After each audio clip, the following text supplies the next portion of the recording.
উদযাপন করার জন্য এবং আজকের অনুষ্ঠানে স্বামী সূচনা হয়েছিল যেভাবে চেষ্টা করবেন সভাপতি সাহেব।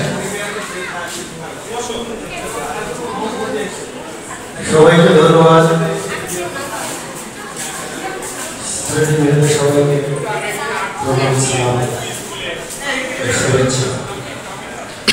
আজকের এই প্রোগ্রামে আমি উপস্থিত হতে পেরে আনন্দিত।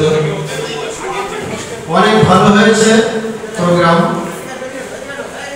আশা করি সামনে আরো ভালো হবে, আমি এটাই আশা করছি।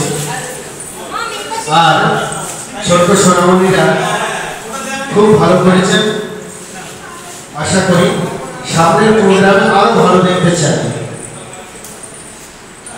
আমি সবাইকে শ্রদ্ধা জানিয়ে, সবাইকে ভালোবাসা জানিয়ে আজকের প্রোগ্রাম এখানেই সমাপ্ত ঘোষণা করছি।